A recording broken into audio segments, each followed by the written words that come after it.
So normalization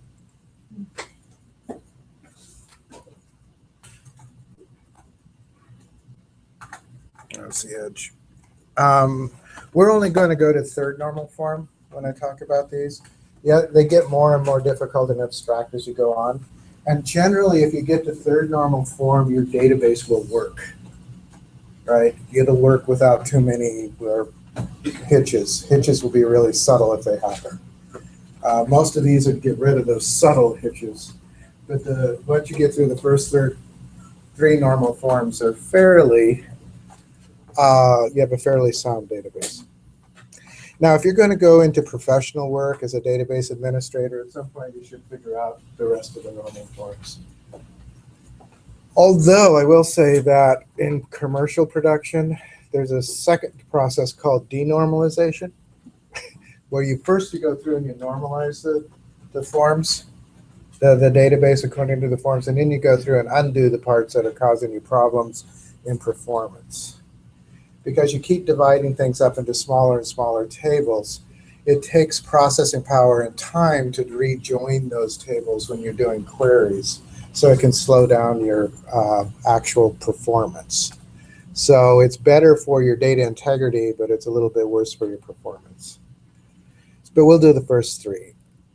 The other thing I want to talk about is these are supposed to be, normalization is supposed to get rid of certain kinds of anomalies. One of them is the update anomaly. And this occurs, it's all written here in Wikipedia, but you could do it. Basically, if you're repeating the data in multiple places, then when you update it, if you update, you have to update it in multiple places, right? It increases your chances of making a mistake. So update it in one place. So you table and you have, this is typical of banks and insurance companies. You have an account and you have a credit card account and you have your name in all of those, your name and address in all of them. So you move and they change your address in your checking and they change the address in your savings, but they forget to change it in your credit account. And that means that your credit card bills are going to a different place than your, so an update anomaly is that kind of thing where you have to update in multiple places. It increases the chances of making a mistake. Even if you update it in all three places, that gives you 3 times to mistype it. So, and computers are very literal. When you do a search, if it's off by a character or two, it may well not return it. Google's pretty good about that, but most search engines aren't. So if it's off a bit, you may not even see it, and so you've lost an account when you do this search. And so that's an update anomaly. So one of the things that normalization is supposed to cure is that. And then there are insertion anomalies. And this again, so it says there are certain facts that cannot be recorded at all. So you might have it talks about having a new faculty and there's a course code with the new faculty. You can record details of any faculty that teaches at least one course, but you can't record a new faculty member who hasn't been assigned a course yet because the course number is required there. Right? It's sort of like if you had a company and everybody in the company had to be assigned to a project, but when you hire somebody new, they don't have a project, you can't enter them until they've been assigned a project. That's what an insertion anomaly is. There's actually ways around that. It's not as big a problem as the update anomaly, but that's an insertion anomaly. And then there are deletion anomalies, where if you delete something, you accidentally lose stuff you didn't want to lose. So like in Vince's vinyl, if you delete your inventory when it's sold, which I would advise against, but if you do, it's possible that you delete all the album information too. And you might want to keep the album information even though you don't have one in inventory at the moment. Right? So when you delete the inventory item, you could be losing stuff you don't want to lose. Does that make sense? That's a deletion anomaly. So those are the three kinds of anomalies that normalization is supposed to work against, but they can be really subtle. These are kind of gross versions of them. This isn't relevant, but I once thought that would make a good normalization to make a good pattern for a murder mystery or detective anomaly, especially the deletion anomaly. So it's not secure process, the normalization? I mean, it was one thing and... Well, so normalization is to stop this from happening, to stop these things from happening. It actually doesn't have anything to do with security, though. It has to do with data integrity, making sure that your data is accurate and that it can be retrieved without problem. Does that make sense? So but it doesn't actually have anything to do with the security of the process. It's more about the informational structure of it. All right, so the first level of normalization, let's go back to the Word document, is that all data in a given attribute, which is, like a field that's describing something, must be of the same kind. And what that is that you shouldn't mix different kinds of data in the same column. You shouldn't have like date and numbers or date and words, you shouldn't in the same column. It needs to be all of one kind. If it's dates, it should be only dates. If it's phone numbers, it should be only phone numbers, right? You don't put an email in you don't have a column that's a mixture of phone numbers and emails. They have to be separate. The other one is the one that's most relevant to our example. No attribute should contain arrays, and there should be no repeating values.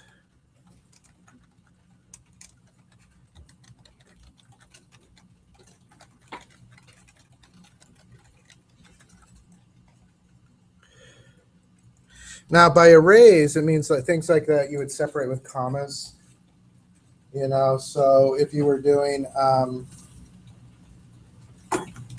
tracks, we did them actually under this repeating values, but you could just have a tracks field where you separate them by commas. Again, that's against the first level of normalization. Yeah. Is that just so you need one value then? It's part of it. So you have only one value. It's also so you can retrieve that value. So again, if you put a list of values in a field, there's no way you can search for it unless you type in every single value, or you return it and then apply string functions to it. I mean, you can't search for the actual values that way. And when you do repeating values, like our track 1, track 2, track 3, track 4, you have an additional problem. Say I did put 13 of them in there, all right? So I have CDs that have 20 tracks, So that means that there's no room for 7 of them. I also have CDs like classical albums or even some of the old 60s progressive rock stuff, 70s progressive rock stuff that have like 3 tracks. And so you have empty spaces. The other problem with this kind of listing is that if I want to find any particular track, I have to query 5 or 13 fields because I don't know which one it would be in necessarily. That makes a really awkward query. Does that make sense? So this is always a bad idea. How would you fix it? Or a field that this says how many tracks does it have? Well, or if you really want to track the tracks, you would create another table. So I'm just going to up here. I'll add another entity. We'll call it tracks. And we will do, so it would have its own ID, or a track key, I guess. It should be consistent. And then probably track name. And then CD key to tie it to the CD. I'll do the lines later. Does that make sense? So the CD key would be a foreign key. So every CD, this way you can enter as many tracks as you need. You can enter one track per CD, or you can enter 13 or 23 or however many are on the CD. Does that make sense? Yeah. Would you make another one of those tables for each silver track? I wouldn't. You would just enter them in one table? Yes. Okay. So that's another thing that you can get carried away with when you start this, is breaking things even further than they need to break. So the track, I think it's in and of itself. I mean, I'm not sure you would break it down further. What would you see as breaking it down further? Yeah. I didn't mean that. I just meant if you put a bunch of separate tracks in that middle space, would you be able to search for individual ones? Well, so the way that you would do this, if you do this as a album, let's see, let's do Word, I guess. I'm going to insert a table. So I'll insert a couple of tables.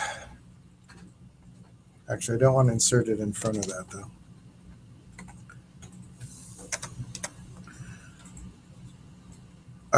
So this will be the CD. I'm not going to give all the CD information. I'm just going to do a couple. And then I'm going to do a track table. And again, I'm only going to enter a couple of fields.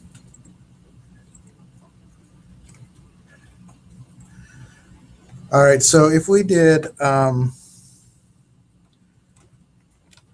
let's do, this is CD1. I'm going to move this way over. The name of the CD, anybody have a CD that they can remember tracks from? If you leave it to me, it'll be Bob Dylan or the Beatles, which ages me. Jackalope has Feel It, followed by... So is Feel It the name of the album? Oh, no, it's just Jackalope, Jackalope. Like that?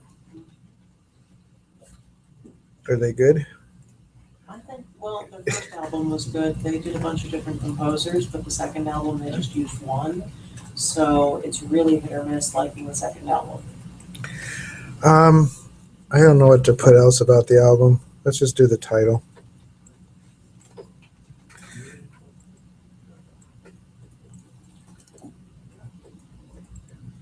All right, so let's do a second one. Anybody have one? Again, we'll be on the Beatles or Bob Dylan.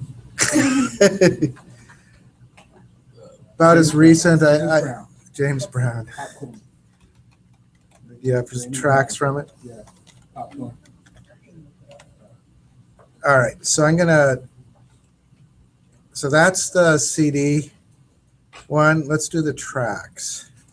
So what would be the first track from Jackalope? Just, it doesn't have to be all. I'm only going to do 2 or 3 for each. Pretty Life. Say which? Pretty Life. Pretty Life? And then the second one is Feel It.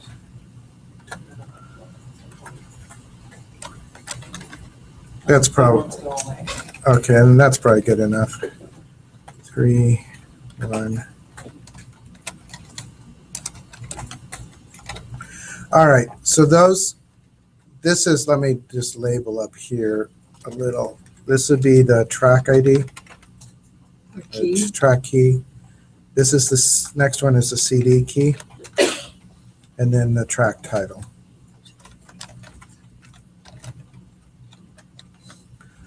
All right, so this would be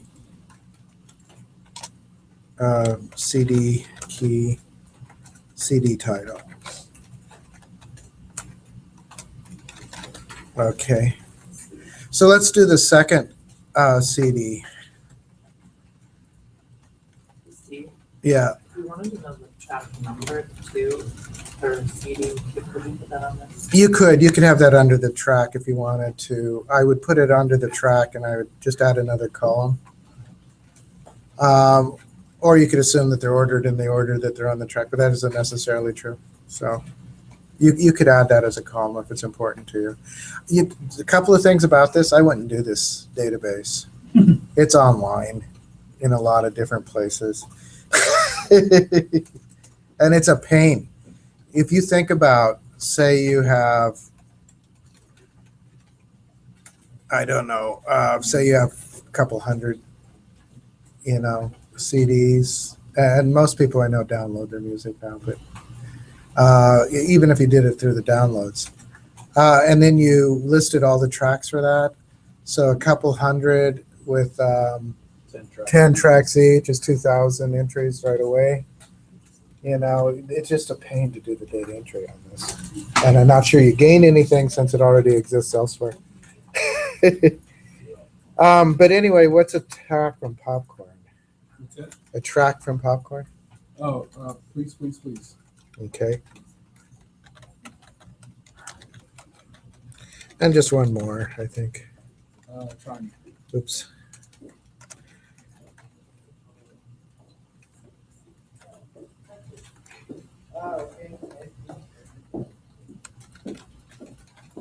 Does that make sense?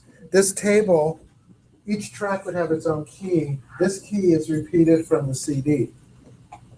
So it repeats, all of these are attached to Jackalope, these are attached to Popcorn.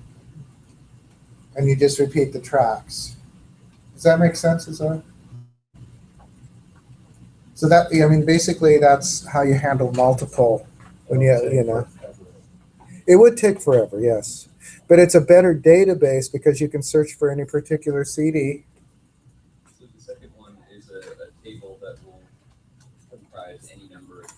It could have any number of tracks, any number of CDs. All the tracks from all the CDs would be in one table. All the CDs would be in one table, right? So this first table would have literally all the CDs. If you had 300 of them, this would have 300 of them, right? If you had 300 of them, this would have 3,000 to 4,000 records. Okay, so that's what you do with that. Basically, what I was telling you about many-to-many and making resolving it, that's part of first normal form too, because you're not supposed to have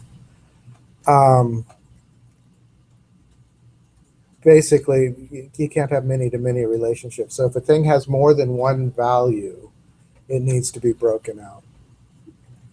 Let's look back at this again. So we've got our tracks, and then we could, and the CD key there, so we could come through here and we could delete all of these. Probably shouldn't delete them, huh? Do you want to see the original form when I post this? Well, we would see it in the video. Yeah, that's true. All right. There's a couple of other things that are probably plural there, but I think I want to deal with them a little differently. Because I want to talk about the other parts of normal form. Is first normal form sort of makes sense? Anytime you find something that is lists, either in one column, one field that basically implies multiple lists. So we talked about artists, that would be that, but I'm going to treat it, as I said, a little differently because there's another issue there too. Artists could be multiple, genres could be multiple. Did I even include genre? I didn't. For just like a succinct kind of a sentence or two about what first normal form, what would you say about that? Well, basically, if we do this, all data in a given attribute must be of the same kind, right? So you can't mix different kinds of data. And there shouldn't be any, it should contain no arrays.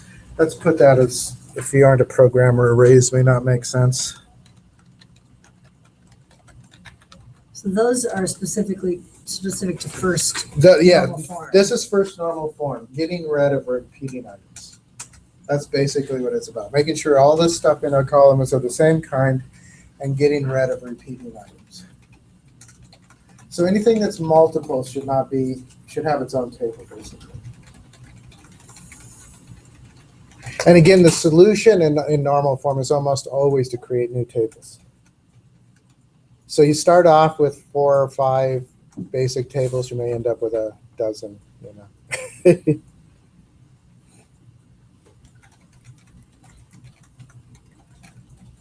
All right. Are we done with first normal form? It's the easiest.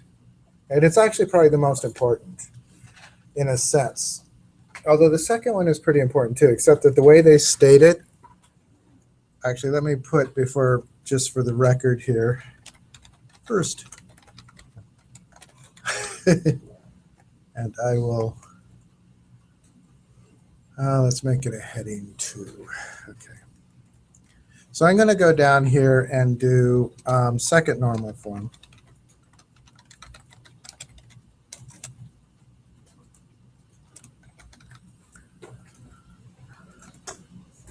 Okay. They all share the same rules as far as there's 2 rules. Yeah, so they all build on each other. They all assume all of the normal forms below them.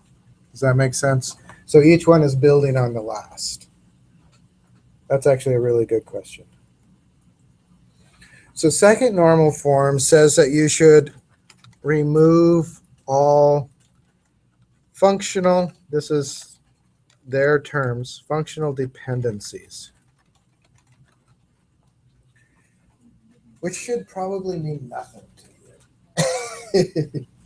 Any guesses as to what is a functional dependency?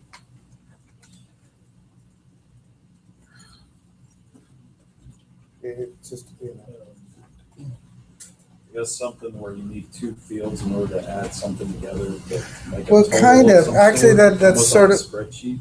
Like if something's messed up in one column, it messes up all the others next to it. Kind of. It actually is about groups of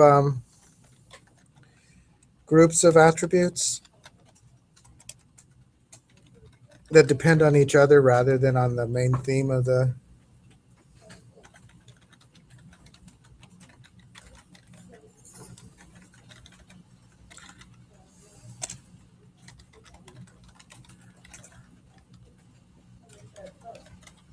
So we want to remove these. What? We want to remove these, or is You this- want to remove them into a new table, right? Now, what that means, let's look at our thing again. Do you need a minute for that? Although, as I said, I will post it. Too. So if we look at our Visio again, one of the things that I did, the reason I didn't remove artist as a plural, notice that I have CD artist, this URL. Those all kind of go together. They are all describing the artist, not the CD, right? So an entity should be about one thing. A CD should be about CDs.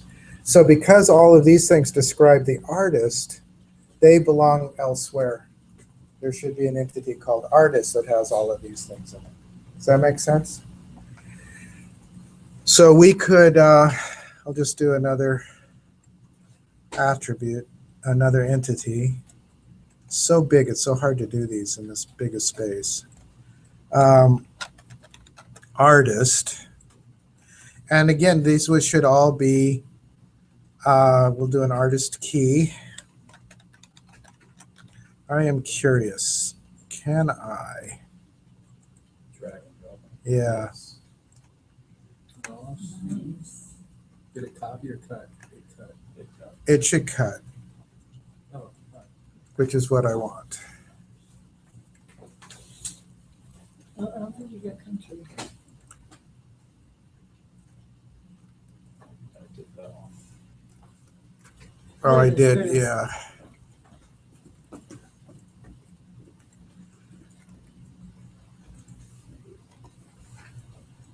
Okay, so we have our artist. We'll do in a minute, we'll do relations because there's still a many-to-many here, which we have to deal with. But So then in the CD place, there's nowhere for artist in the CD. What I would sheet. do, so we talked before that basically every CD probably has multiple artists. Or not every CD has multiple artists. Some CDs have multiple artists. So if you're going to deal with that, you can either do a a joining table between artist and CD, or if you are actually tracking tracks, I think it might make more sense to do a artist key inside the track table as a foreign key, right? Which artist did which track? Does that make more, so it might make more sense. And it would still be attached to the CD. I'm going to just bring over one more attribute for tracks. And I'll just do it as, this is ignoring duets.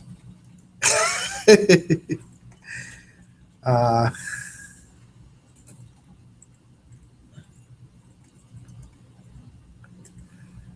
right. So you could attach the artist to that. You might still, if you really want to get real precise about duets and trios and things like that, you might have still a many-to-many here and have to do a linking table. Does that make sense? As I said, it's a puzzle, and it kind of depends. Sometimes how far you go depends on what your business needs are. As I said, I'm not sure anybody really needs all this track information. I suppose it could make a really neat database if you really wanted to do it, but it's a whole lot of data entry. And then you have issues with artists. Do you want to break out artists as individuals, or is it just sufficient to have a band name? Do you really want to know all the bands Eric Clapton has played with, or do you really? I do listen to some contemporary stuff, actually. I'm not sure that Decemberists are real contemporary anymore. So how do you know when you need to link the tables? Because you said that there's a tendency to overlink stuff. Right. So we'll link these in a moment. Basically, the link should always only go one way, right? So CD, let's do a quick relationship.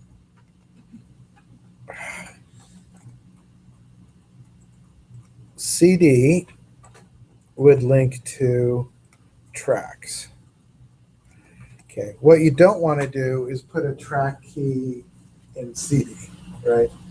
That doesn't make sense. There's a tendency, particularly, it's maybe not right there, but when you get down to artist, so let's do this. Here's a question. Do you want to do a linking table between artists? I don't want that linked there. Or just leave it simple for now. No comment. But you need to link artists to one of yours. Well, you might need a linking table is the thing. Between artist and track. Between artist and track. To handle things like duets and trios and things like that. So track could have many artists, artists could have many tracks. Right. Or you could just say that, the way it is now, I guess let's do a linking table. So if you're selling single tracks, that would really work. If you were, For like duets and oh, so then you would want to, as I said, you'd probably want this linking entity. This is a mess because of my size. Track artist, and it would have the artist key and the track key, and this would also be a primary key, and they both be foreign keys.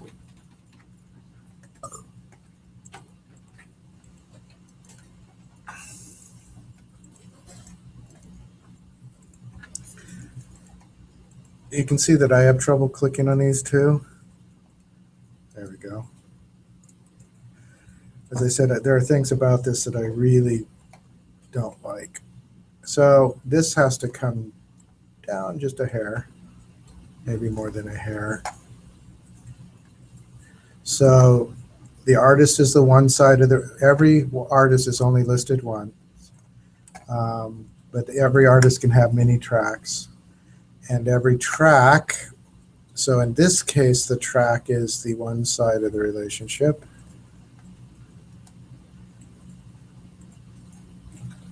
Oh, where did that go?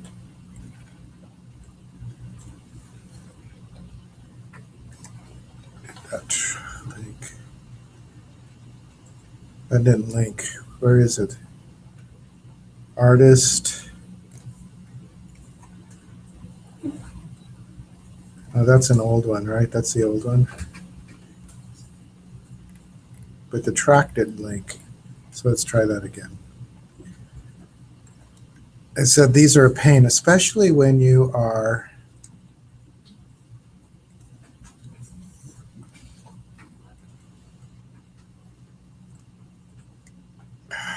see, it's not linking.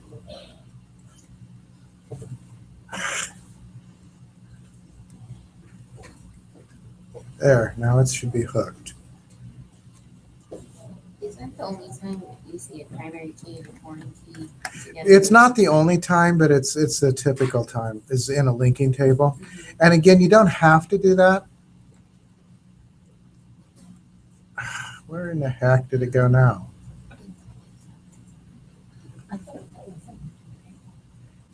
It just disappeared.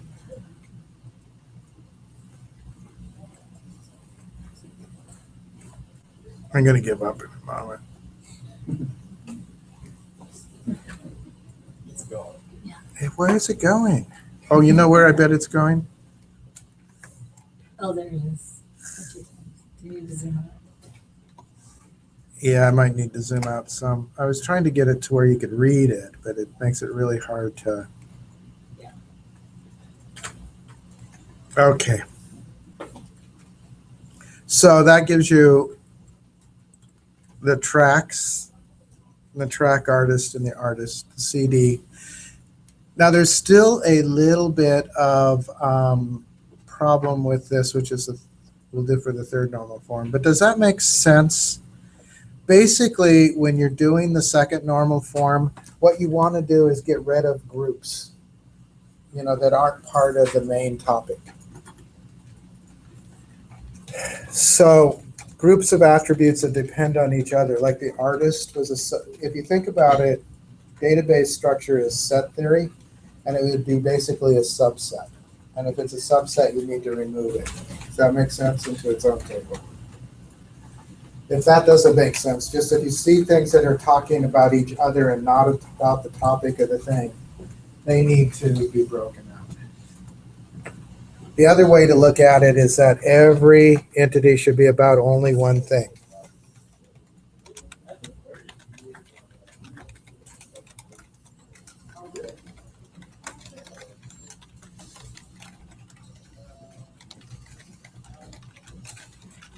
Okay. So that's the second normal form. It's basically getting rid of any secondary groups that you find.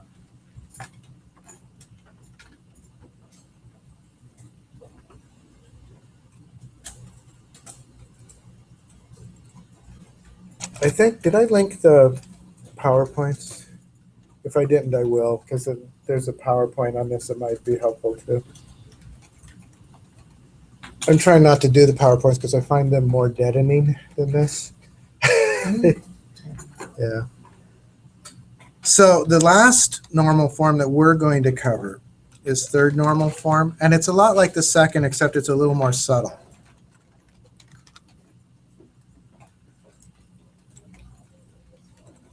So third normal form is that you need to remove all transient, how do I spell transient? Transient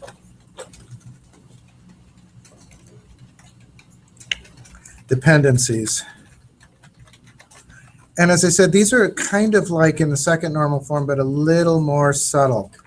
It's not usually a big block of things that go together, but like one field.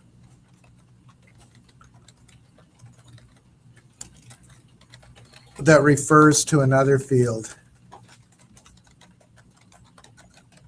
for its meaning, rather than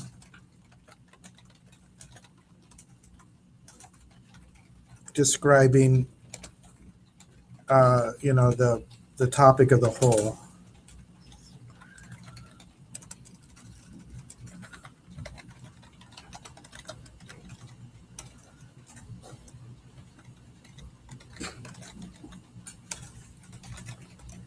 And they usually refer to as, they refer to a different field rather than the key. Does that make sense? Not the key, the key. They usually refer to a field other than the key. And I left one in here for that. Notice we have CD title, we have CD studio, we have CD studio URL, we have CD price, CD length, and CD rating. The CD studio URL is actually describing studio, not describing the CD. So it's the same problem, basically, a second normal form, except that it's not as obvious. It's a more subtle, there's only one field. It's not a big block of fields like there was with the artist. And they can get even more subtle than that. Just in general, like how many, like when we create a database, do we have to go to the third normal? Yes, you should always go at least to the third normal form. And if you want to go to some of the others, as I said, they get even more subtle. You end up in the end, if you go through all the levels of normalization, most of your tables consist of the primary key and one or two columns. So in general, like third normal is the minimum requirement. Third normal is a minimum requirement, yeah. For a database that's guaranteed not to give you trouble, right? And then how many columns can you? It depends on your topics, it really does. So even in third normal form, a thing can have a lot of, if something needs a lot of columns to describe it, as long as they're all describing the same thing, that's okay. Does that make sense? I mean, there's no limit on the number of columns. It's just that they tend to, as I said, get even more persnickety as they go on.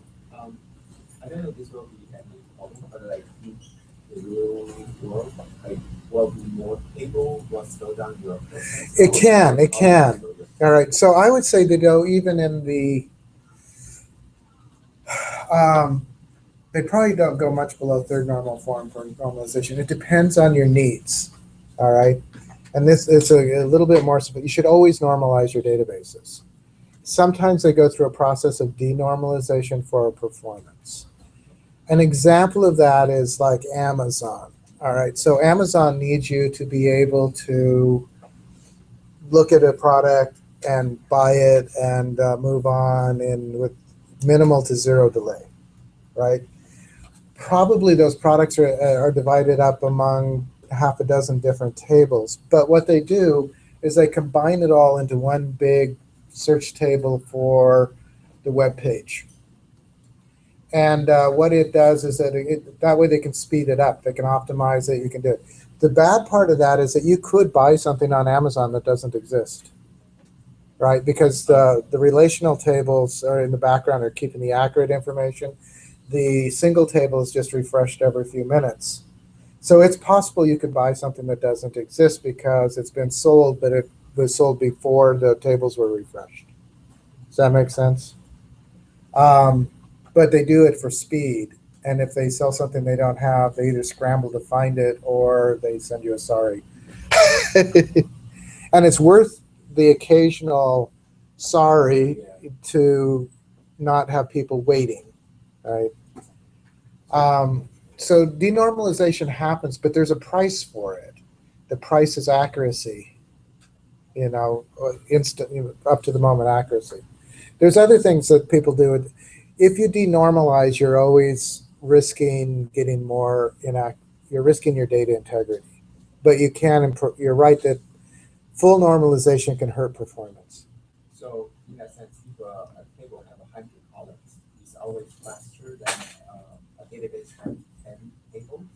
It can be faster, yeah. Oh, so it's always faster because they are always.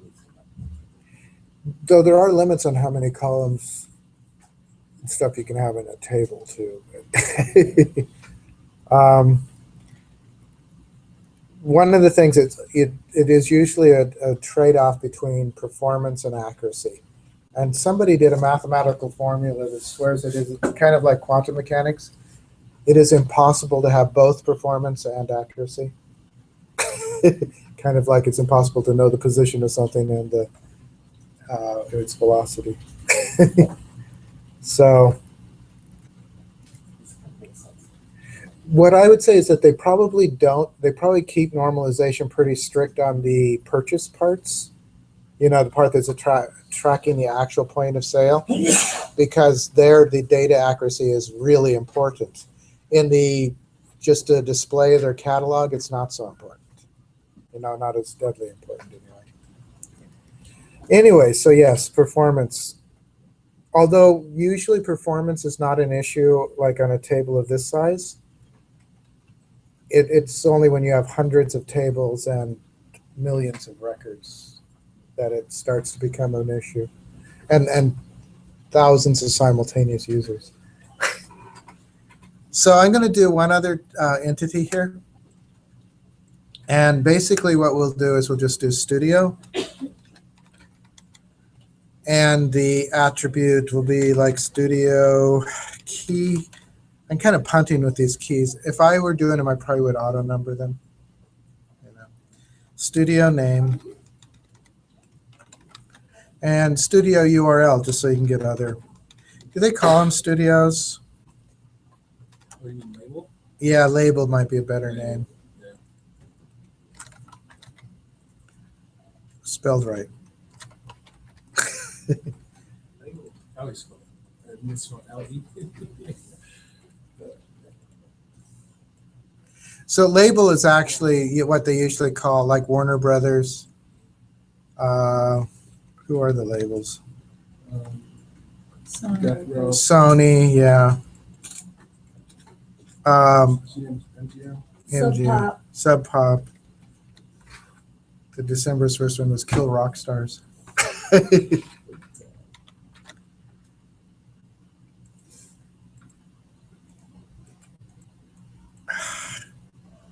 Just let me take part of it. There we go.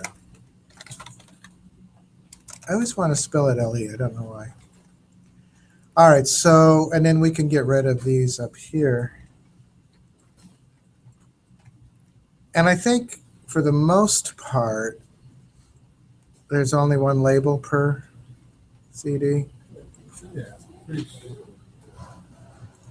Sometimes there's a distributor if you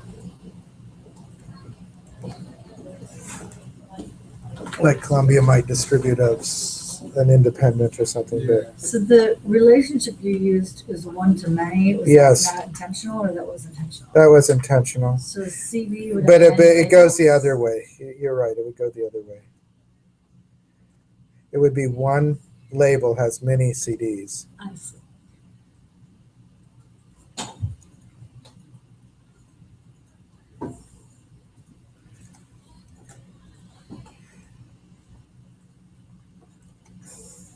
There you go. So I was backwards.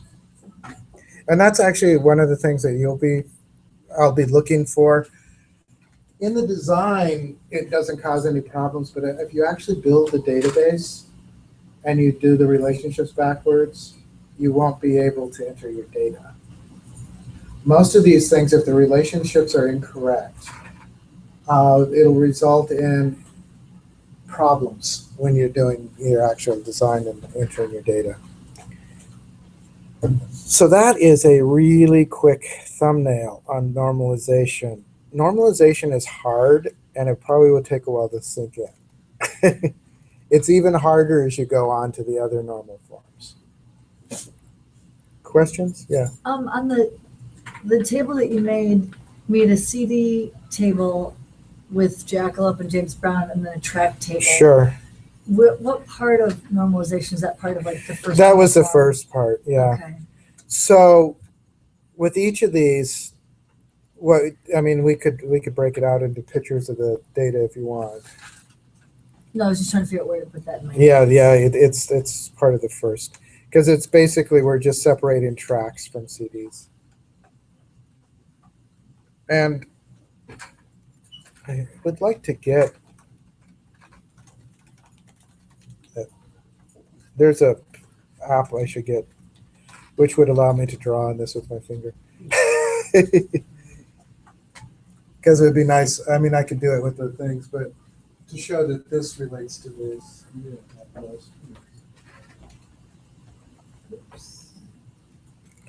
I think that's all I want to cover today and give you some time to work.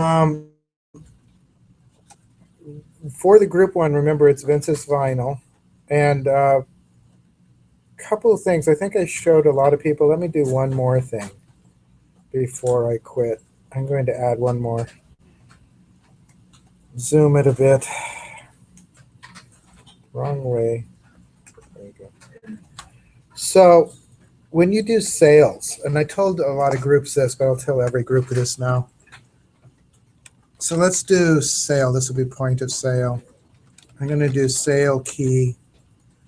If you have customer, keeping track of customers, you could do it like a customer key. If you have people, you might keep a salesperson key. So when I have keys here, these imply that they're foreign keys, right? For a table that has customers and a table that has that. The other thing I would probably put here is the date, all right? The date or the date time, sale date.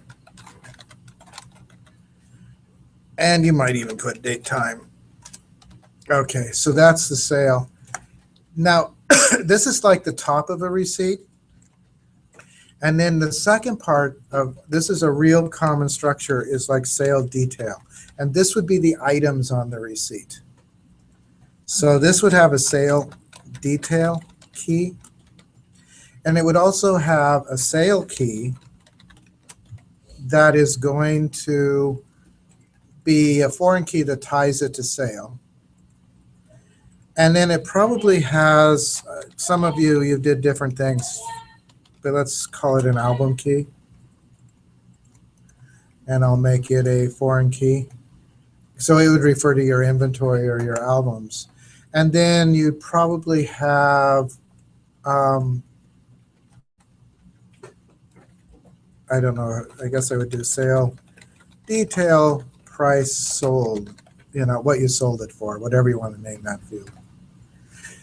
So each invoice would have multiple sale detail records on it. It could, one or more, right? Yeah, depending on how many albums are sold. Right.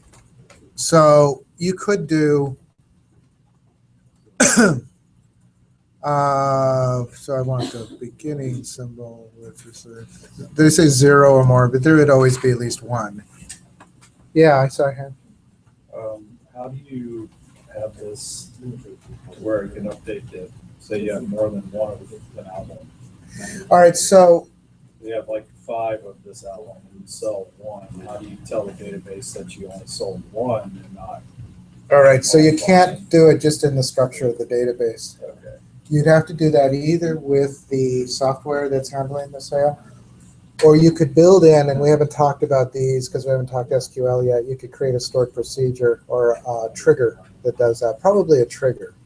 A trigger is a set of code that triggers on an event. And so an insert here, now if you had multiples, you'd also want to put quantity in here, which would take that quantity and subtract it from inventory. Okay. But the table structure doesn't handle that. You'd have to add some programming code of some sort. Either SQL programming or C# or Java or whatever you were working with, or PHP even. Does that make sense? Okay.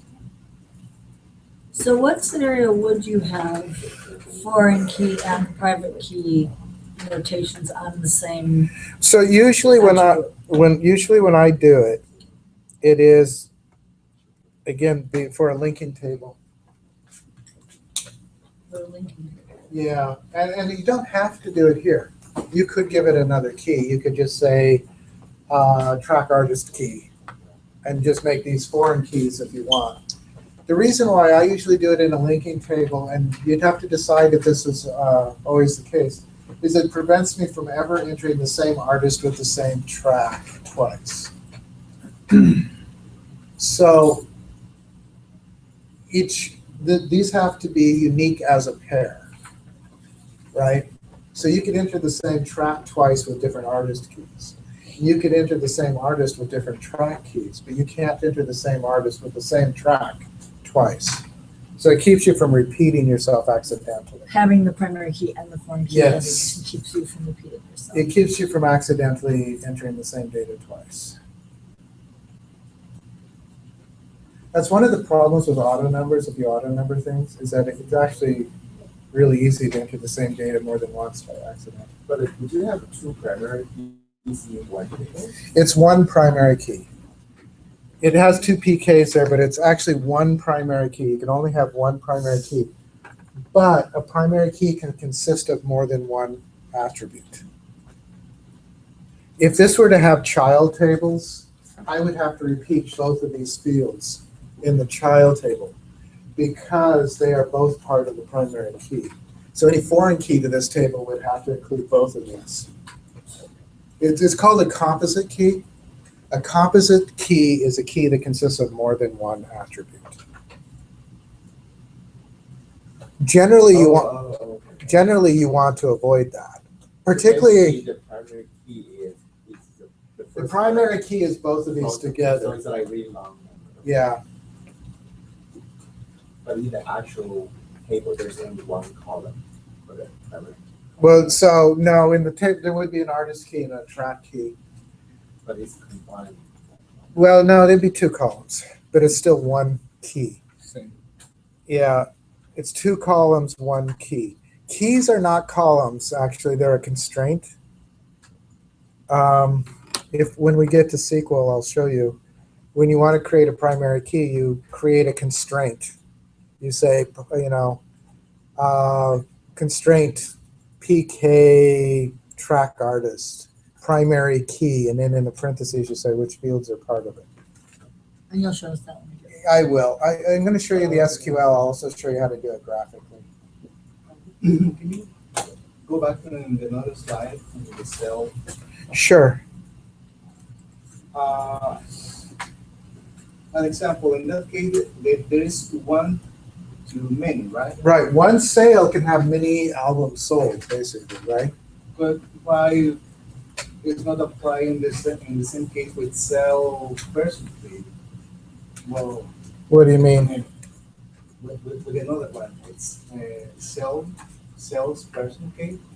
Instead of be only, it could be many to many. Well, I think this will always be one, because each customer will be part of one sale, right?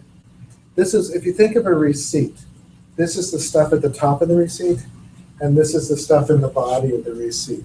So you can have the customer key can be different customers for each sale, right? Each sale, yeah. Is this thing generating entries as it goes? So when you make the sale, it generates a customer key? No, generating these? I'm confused actually how this thing's populating itself. it doesn't. It- That's actually a misperception. There is no population. so- You have to type it all in. Okay. So there will probably be a customer table, right, that relates to this. Okay. So this customer key would come from that customer table. If the customer doesn't exist, you either have to enter them in the customer table first So, before you can go for the sale. Enter all their fields like name, phone number. Right. You enter them all, and then you enter the customer key. Or you could make this not required, right? I didn't do anything. So that if they refuse, you could still go ahead with the sale. Right, just leave it null. But in actual practice, wouldn't you usually have some kind of a, code that you've written that would auto-populate based on? You can auto-populate with programming, but not with the database itself. The database itself will not auto-populate anything. But you can write C# code or Java code or PHP code that will do it for you, yes. So, like if you think of a point of sale, which is these days is just a computer, often an iPad these days. But you go, you look up the form for customer. Say, are you in our list? And if they are, you just click a button, and then yes, it will put in the customer key. But it's the software doing that, not the database. the salesperson key is probably keyed into whatever they're using, right? So it could auto-populate in the sense that the software can put the key in of whoever's registered on that register at the time.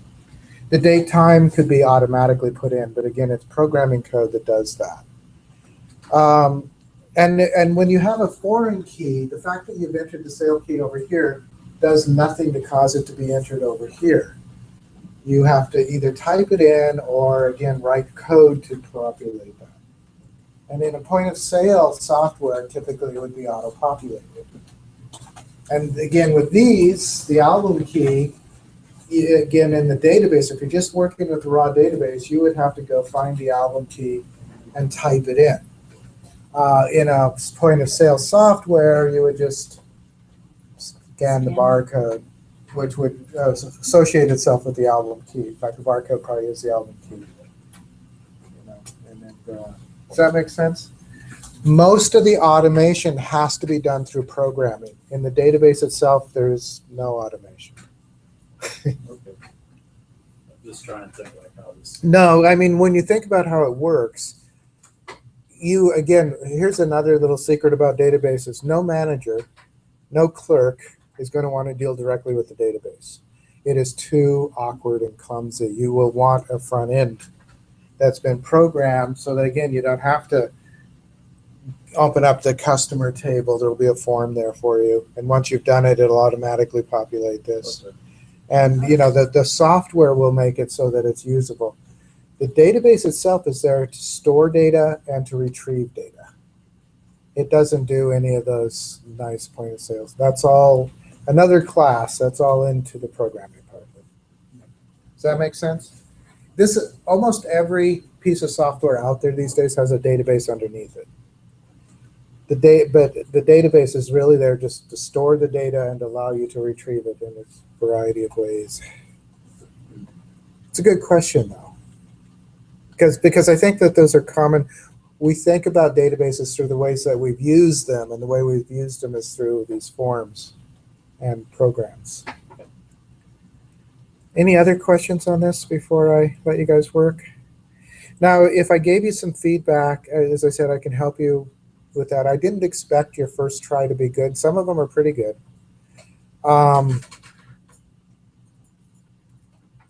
So it takes a while, and these are fairly simple. As I said, real business databases can sometimes get into multiple dozens of tables. Sometimes unnecessarily. Some business databases are real messes. Okay, questions? You guys okay with that? Got about an hour. And I might give you more time too. The other thing, I guess I'll ask, you should start doing it, and you should do it at, if you seem pretty set on your seats now. I am going to go to File Manager. Actually, it's over here.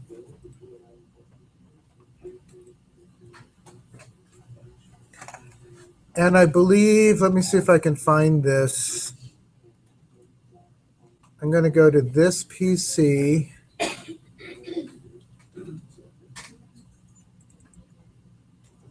No, I guess I go to local disk C, users, public documents.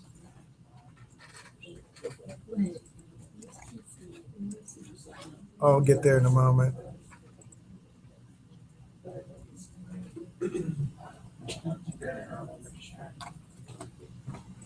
So I think this is, oh, you can't see it. I think that's the path. C users, public document share, T-share. And there's a virtual machine there, and you want the whole folder. And we want to copy it. So users, so C, and to get to users, you have to do the local disk C. I'll go again. Let me pop out. So if I go to local disk C, users, public documents, T-share, SQL Express. I don't have T-share. You don't? Yeah, me too. What's he gonna do this? I think you want it VMware. Is there anything under Hyper-V? The T-shirt is on mine, so it's inconsistent. No, I don't have, I have permission to access Hyper-V, and the other one's empty. So how many have the T-share? Can I use that on my local machine? That image of the virtual You machine? should be able to. So I guess, never mind. We're gonna have to copy it down. What was that about? So when we do the actual building of SQL Server, we need to use the virtual machine because, as you know, you have 0 permissions on the underlying machine. So, and you're going to need some permissions in order to be able to do to build the database. So there's a virtual machine that's on mine, and I think it's on these two, maybe yours. So I think it's on the end machines. And we basically need to copy it down to all the other machines. I will talk to David about that. If he won't do it, we'll figure out a way to do it. But we'll need that to build the actual database. So it's under users, public documents, T-share. So it's my computer first, local disk C, users, public documents, T-share. So we'll copy this. It's good to know that you don't have it so we can get it down there. We will need this, depending on how the design goes, within a couple of days. Yeah. So that, I guess, this virtual has the SQL Express and stuff. It has the SQL Express in it, yeah. So I just copy the whole thing. Yeah, and the thing is, you don't need this for your home computer unless you really want it. If you have SQL Express or SQL on your machine, you do not need the virtual machine. The virtual machine is for these machines in here to give us the permissions that we need. Is I it like to realistic have it that we can get all our homework done on these machines and not put it on our home machine because I have a Mac and it's a whole thing? You know, I think so. I mean, you see, I try to give you some time every day. This one's also open. It's open a lot too. It's open on Fridays, and like I think, is it today that it's up until 6? I'm not sure. Let me look at the schedule.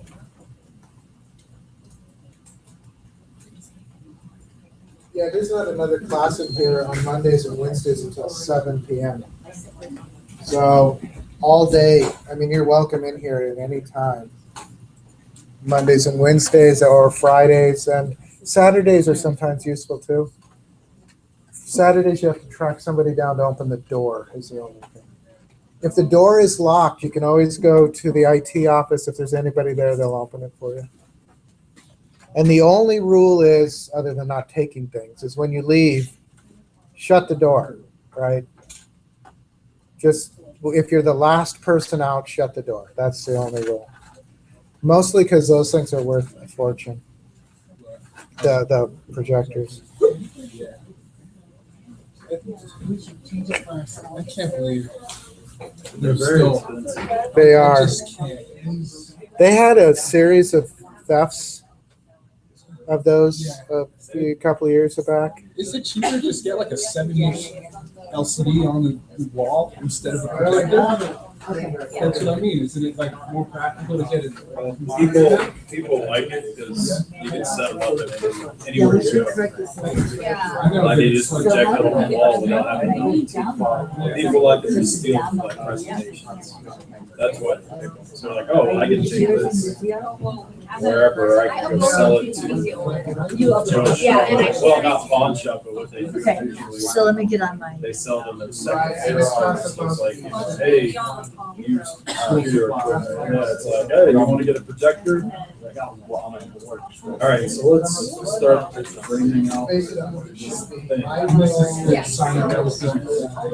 Yeah, but so what I was looking at was this, which was all the field requirements that we posted last time that he okayed. It was in our discussion group.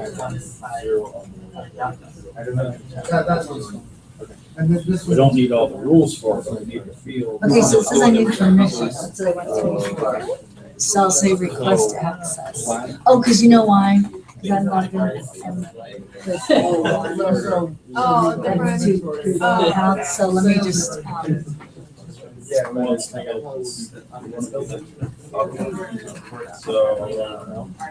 switch accounts. One that's just for the Wi-Fi. Okay, but then with that one. But no, so natural ones again. So when you say you have your TV, you got multiple TVs too, but then you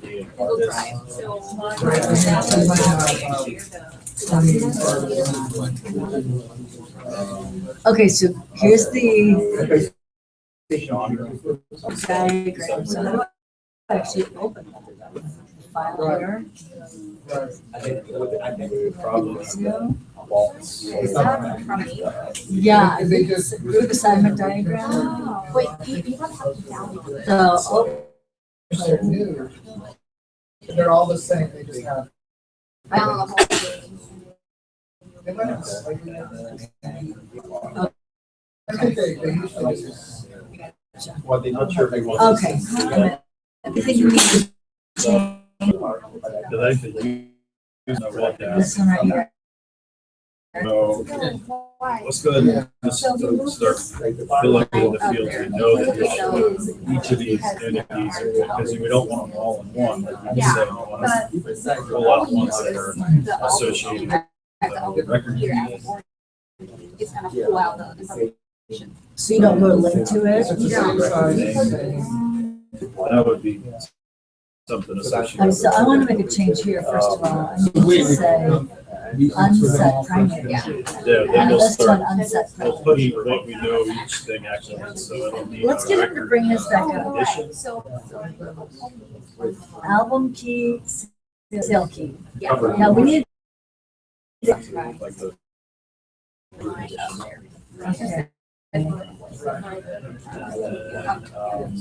Okay. Record type, we could do that. And then we need to add some stuff on our.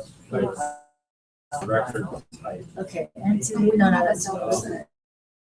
Yeah. Well, employee. I think that's all it actually. Okay, so we're gonna call this employee sale, So record, yeah, and record. it's a foreign So key. I think that's all. Not primary key. Remember, So set it foreign starts to key, be. and then the customer, okay, so then. So.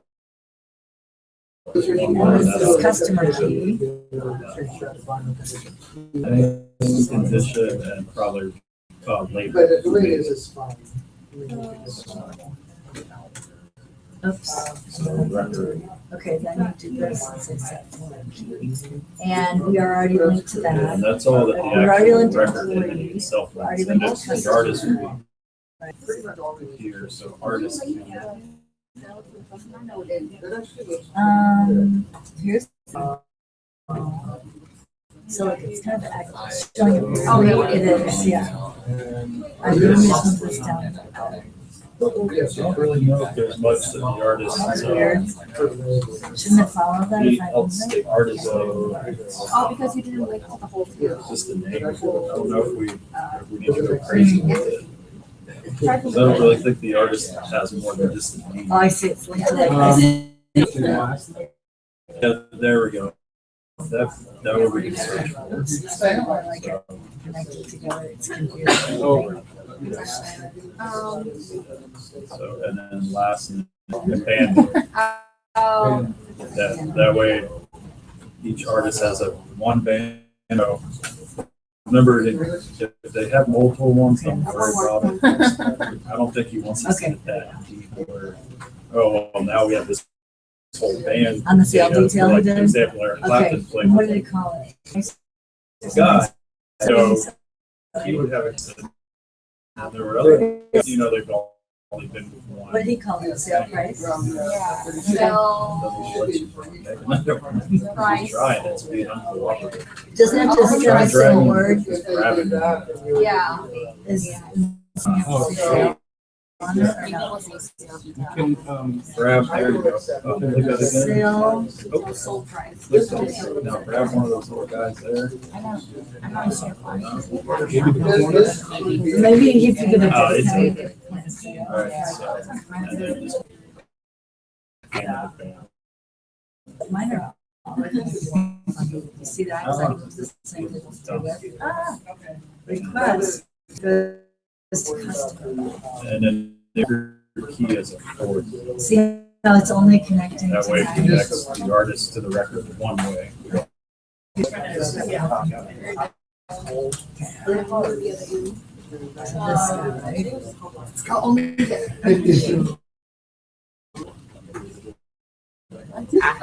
There it is. Yeah. Yeah. Piece. Yeah. Blue dot, yeah. I think this is gonna be a one-to-one. Yeah. Maybe, no, one record to Yeah, you are. if it's this one record, Any is the artist. No, that's. We just need to add, Do we care about? As long as it's just to linked make to it the- a chord. Yeah, it's definitely That one way- cool thing. Doesn't it? Yeah, why does it say sometimes? I know, that's what I wasn't understanding. And It's a sale, we've got employee key and who sold it. there we go. Now we know that it, That's like what's at the top, right? right? And then genre is the one that, We put that's out. gonna be our flavor of like, Yeah, sales ID is like, it's gonna have to be a and then the album, right, this is what's at the top of the it. artist. And then each Record sales is- item, you can It's line gotta it be up able on to your link see. to both. That's, oops, sorry, that's this information, but album, keys, you know what it goes to.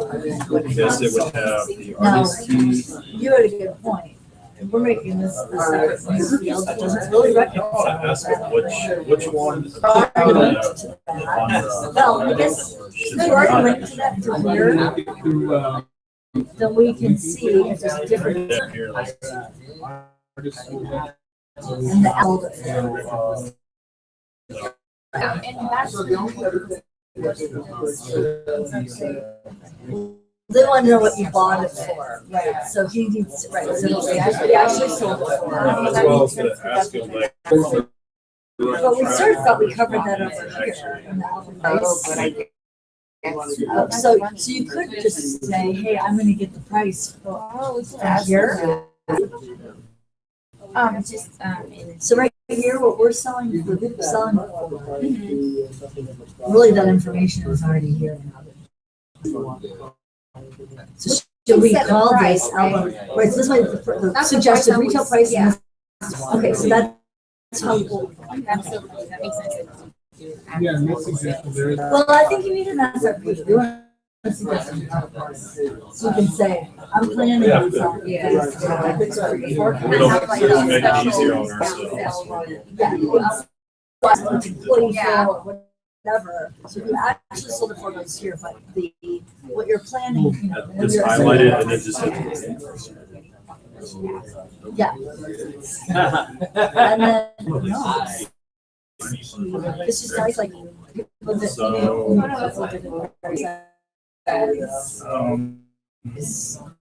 yeah, that is really good. Yeah, You he said said the only thing he talked to you about is. this, which we. So, let's just go back to. No, I don't think.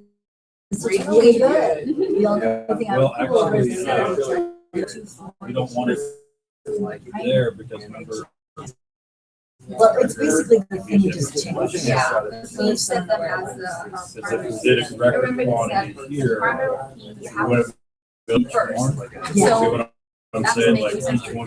These will have these Quantity first, and then we'll five. link it to the cell. In the record, I think that might be just. Oh. I was thinking this was. Yeah, it would be. This is not a linking table. I don't know why we did So that. that's, well, I thought it was a linking table in my mind when we were doing it, which now I That is understand. crap, this one is. But that's what I was Yeah. thinking this was a linking table, so I had to look at this. Uh-huh. So I didn't realize, oh yeah, this was If we was could this rename this two? one, that's why I wanted to. Yeah.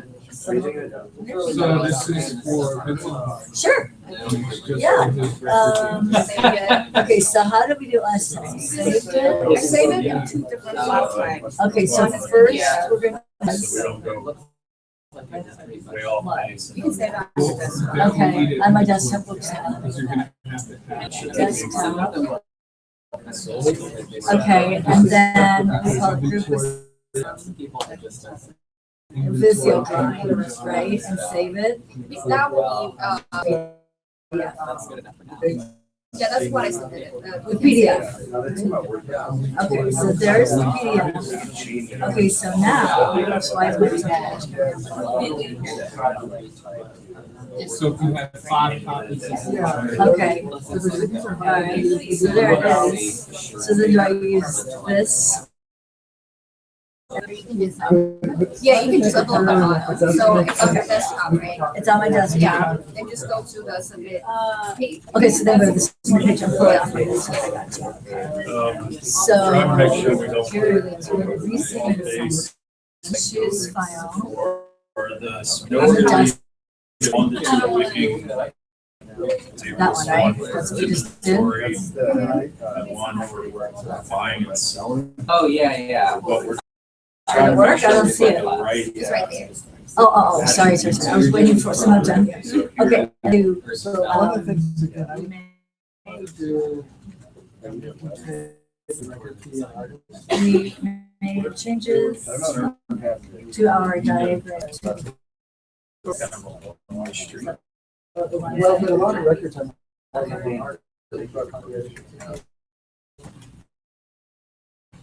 you want to do part of group 7? Yeah. Group So. 7. Okay, ready? And I'll say send to the whole group. And do I need to send you something different from that also? Do you want me to also send you? Right. the So what let's looks like? Maybe upload it to your Google Drive and. I wanted to share kill the